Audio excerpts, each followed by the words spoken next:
सन्मान्य सदस्य श्री विजय देशमुख.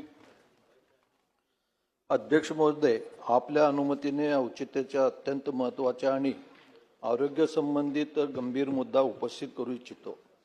उजनीच्या पाण्याच्या संदर्भात पर्यावरण व तज्ज्ञ आणि सोलापूर महानगरपालिका यांच्या परस्पर विरोध अहवालामुळे निर्माण झालेला संभ्रम आणि या प्रकरणाची उच्च स्तरीय चौकशी करण्याबाबत सोलापूर जिल्ह्यातील जीवनवाहिनी असलेली उजनी धरणात पुणे परिसरातील सांडपाणी व एमआयडीसीतील रासायनिक मिश्र पाणी थेट मिसळत असल्याने पाणी अत्यंत विषारी झालं आहे. त्यामुळे 20 लाख नागरिकांच्या कर्करोगाचा धोका निर्माण झाल्याचा धक्कादायक अहवाल पर्यावरण तज्ज्ञांनी दिला आहे.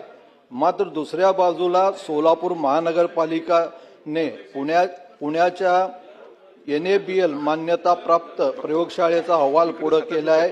पाकणीतून जलशुद्धीकरणातून केंद्रातून येणारा पाणी पूर्णपणे शुद्ध व पिण्यायोग्य असल्याचा निर्वाह देत महानगरपालिका कर्करोगाच्या दाव्याला केवळ अफवा ठरवलं आहे. या दोन्ही पूर्णपणे परस्पर विरोधी अहवालामुळे संपूर्ण सोलापूर जिल्ह्यात प्रचंड गोंधळ उडाला असून नागरिकांच्या मनात पाण्याबाबत तीव्र संभ्रमता निर्माण झाली आहे. प्रशासन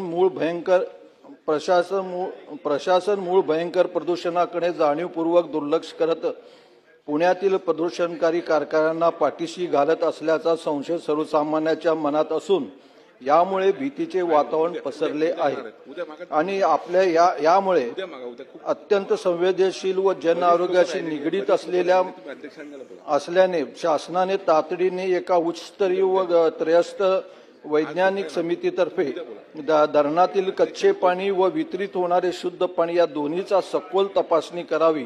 यातूनच खरी सत्य परिस्थिती जनतेसमोर आणण्यात यावी आणि भीमा नदीतील प्रदूषण करणाऱ्यावर कठोर कारवाई करावी असे औचित्याच्या मुद्द्याद्वारे आपल्याला विनंती करतो. धन्यवाद.